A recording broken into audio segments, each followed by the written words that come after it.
Alright, I'm back. Had an emergency coffee break. Running the risk of just falling asleep right there. By the way, these are free from a hotel we stayed at. So they sound absolutely awful. Anytime I tap on the wire... Oh, hey, kitty. Hey, kitty. Anytime I tap on the wire, I can, like, hear the feedback through it. Yeah, they're really bad. Only one works, so... they're also not that functional. I'd rather this than my big, goofy gaming headphones. They're like this big. Like this big each. And they sit on my ear. I can hear everything within like a 5-mile radius. So I'd rather these than those. Let's do a couple of these. Because I think the further along I get in this game, the better. Obviously, I can unlock more things. So, Nick Flo, student's house to clean up. Alright, I'll take you up on that offer.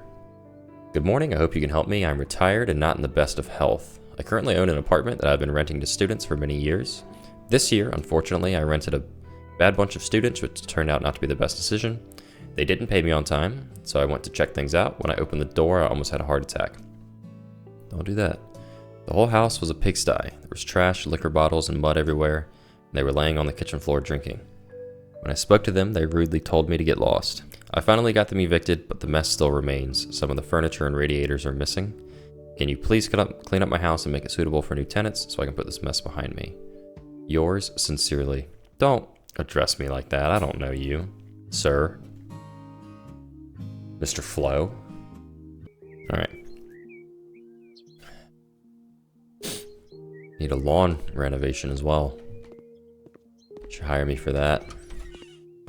How come every house... Oh, never mind. This makes sense. He said like college kids were living here. Yeah, this is just how a dorm looks. Clean up all this. Nice. Glad this is coming up. In the past, I've had trouble locating and removing dirt. Definitely should have invested in the ability to find some on the mini-map. But I think the better investment really is just... Clean the window. Okay.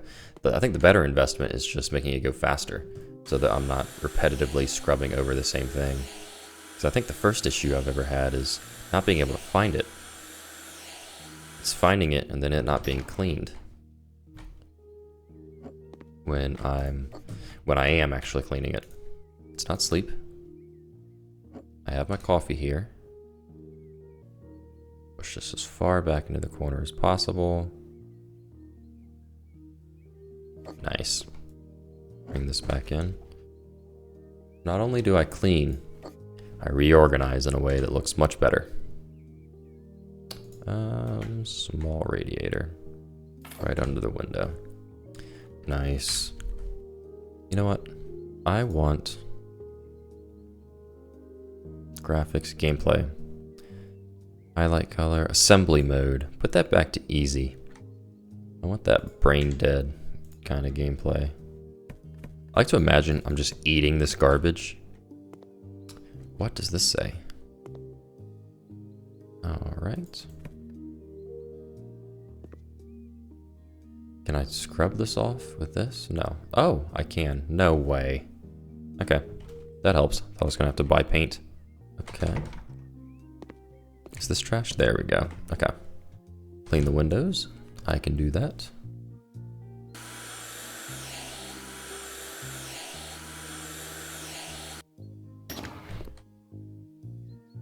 Really wish I could raise the sensitivity on this device. Slinging. I'm using the entirety of my mat there.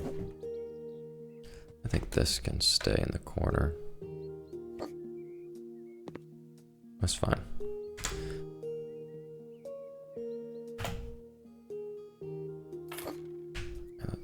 So I guess the difference between hard and easy on the assembly mode is just that it highlights each step compared to not. It's my genius insight for the day. My obvious observation. Okay. Paint this white. I'll go medium. It's so much faster than when I first started playing, where it took like 43 minutes to paint one little panel and used an entire large thing of paint. Painting rooms white just immediately makes it look so much cleaner. Like, I could go live in a prison cell. They just had nicely fresh painted white paint.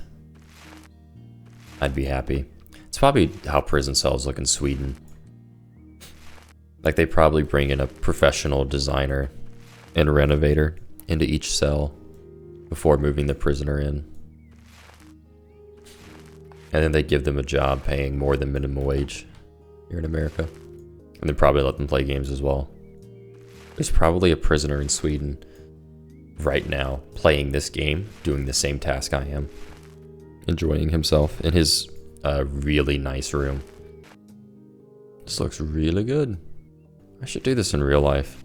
I should, when I finish this series, I'm gonna make a second series called House Flipper in Real Life.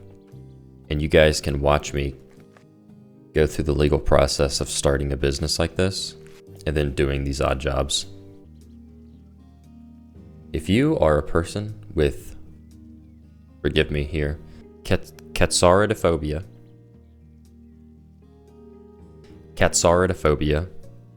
All right, new word. So, you know, saying it many times is gonna help it stay in the brain a little bit. Okay, if you are a person with Katsaridophobia or the fear of cockroaches, in the general game options, you can change cockroaches into pieces of glass. I'm not doing that, Chief.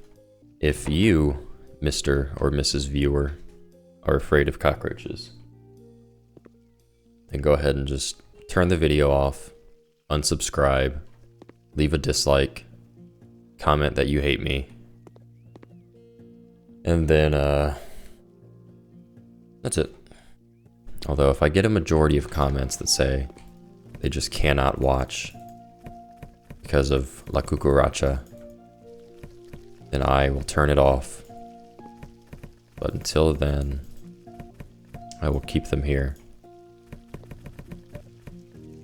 Ugh. Okay. That is actually pretty disgusting. I didn't expect there to be that many of them. Ooh.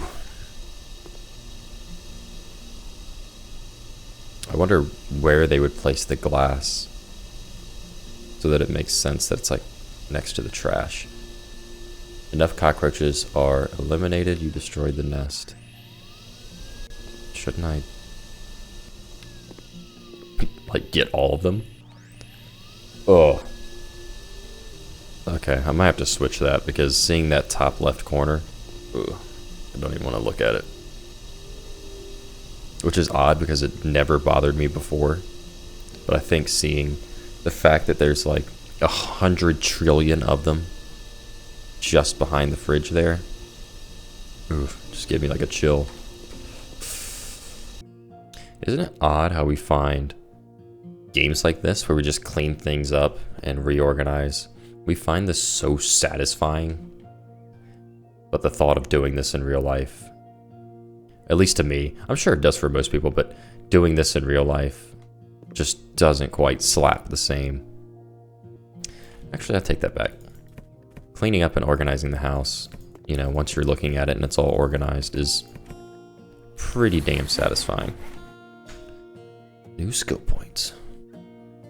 I'm gonna go faster cleaning. Oh yeah, that's much better. It's like almost instantaneous. Even though it's not my job to rearrange like this. They're paying me for my professionalism, so you know what? Let me get it all back in order. Okay, that looks worse. Literally, I did a worse job. Okay, whatever. That's fine. Okay. Was that 100% done? Clean the windows. No, I didn't clean the windows. I knew there was something looming. All my negative reviews on Google are going to be about me leaving the windows open. So many bottles. In my entirety of being at college, I think I went to one party. Literally one. I was extremely popular. I majored in media studies, which is just despite what anyone will tell you, the most important degree that you can get, hands down. It's also the most lucrative. But in all seriousness, if you are some dude or gal about to leave high school and you're looking at colleges and you think, media studies, that sounds like fun. That's something I can see myself doing. Just don't. Almost everything could be probably learned in a 10 or 20 minute YouTube video. And I guess it depends on what type of like media studies classes you're taking. Things like media law and such, like you can't really teach that in 10 or 20 minutes. Even though the teacher, a very, very good teacher, probably one of my favorite classes, the teacher tried to simplify it down to something which can be taught in like 5 minutes. Basically by saying the idea with media law is just assume you can do almost anything when it comes to like filming and public spaces.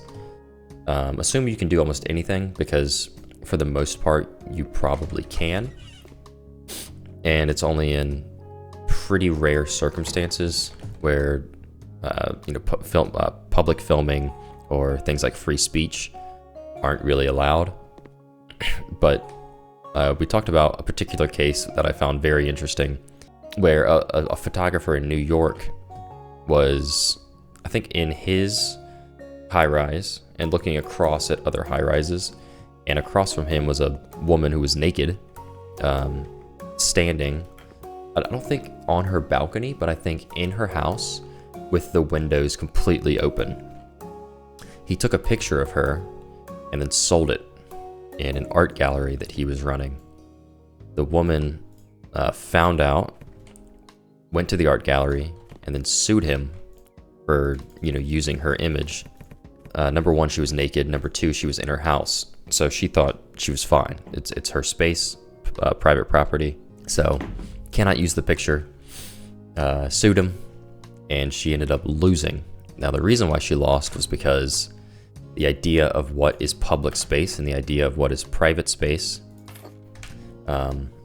really boils down to, especially when you're in your house, it boils down to, are you making a meaningful attempt at being in private space? So in her case, because she had the window wide open, like for right now, you can probably see my window back here.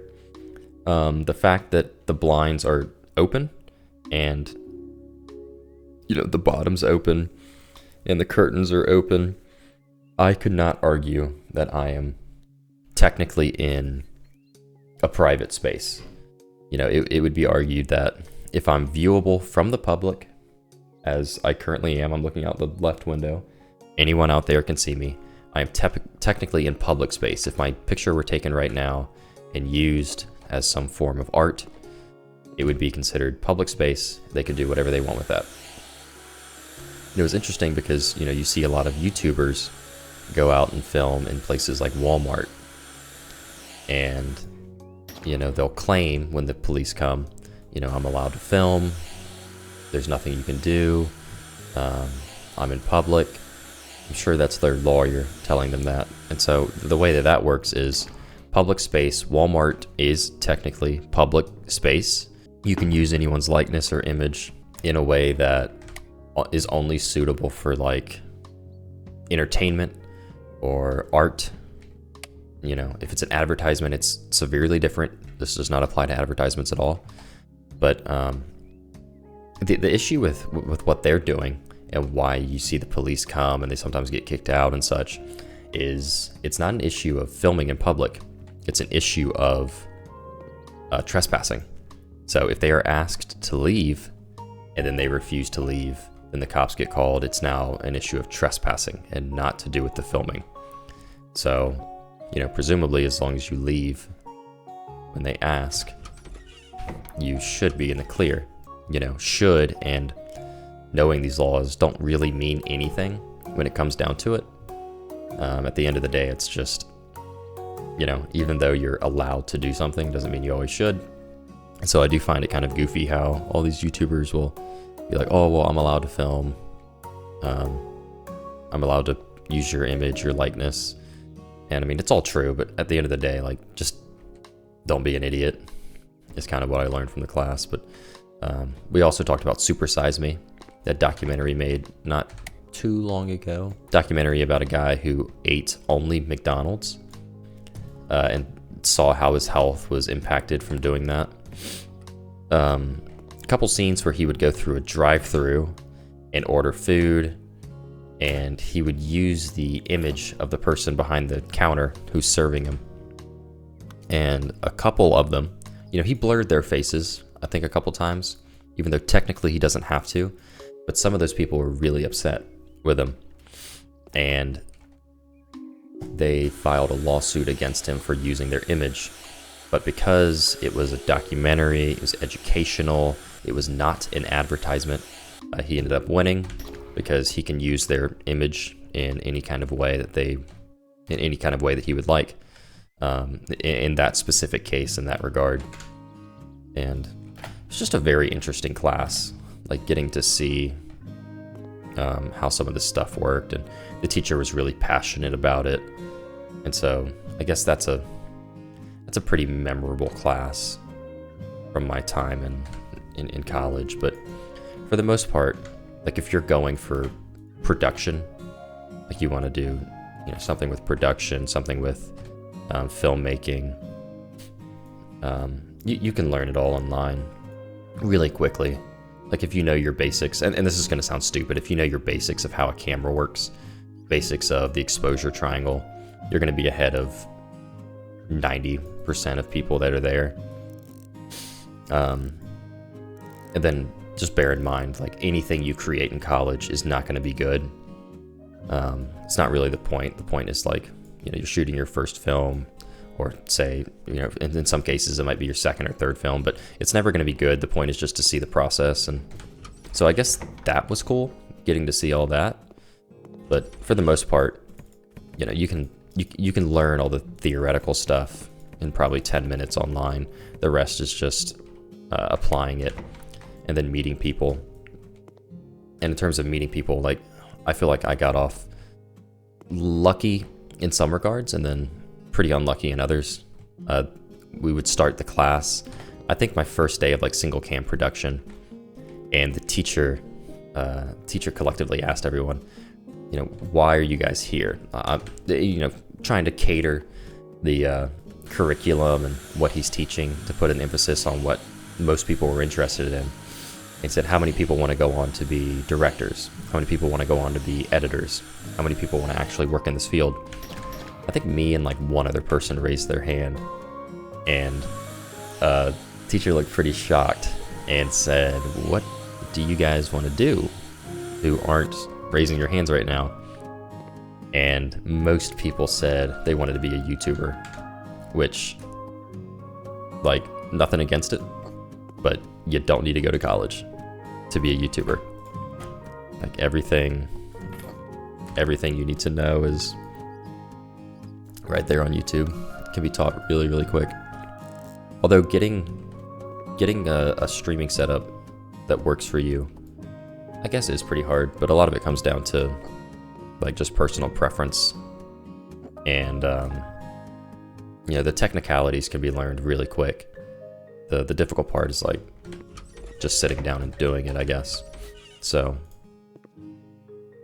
that was kind of my college experience, and you know, with media studies and such. So overall, not really worth it if you're paying for it yourself. Like, there's probably a couple courses, not that I would recommend any in particular. I'd recommend doing it all for free and then spending that money elsewhere. But overall, a pretty decent experience. I guess a lot of the money is from connections and then hopefully getting your first gig, and that would kind of propel you into it.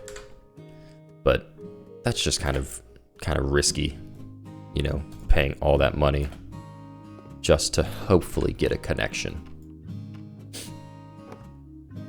But it happens. And so I guess if you are going to go for film, or film related things, probably go to like a dedicated filmmaking place, like a specific school just for filmmaking, or just don't go at all, because basically you're paying for those connections, and you want to pay for, you know, the people who you're going to connect with in a dedicated film course or film school are going to be much more inclined to continue doing this and be more solid connections. But this is assuming you're being really, you know, fiscally responsible. If you've got like a full scholarship, then yeah, just go for the experience. There's also that. And just on time, completed 100% of the job. You can complete the job for $6,942. Or just flip houses like this and make $7,000 in 30 minutes. Electronically. Fake money. Who even needs the US dollar when you have house flipper bucks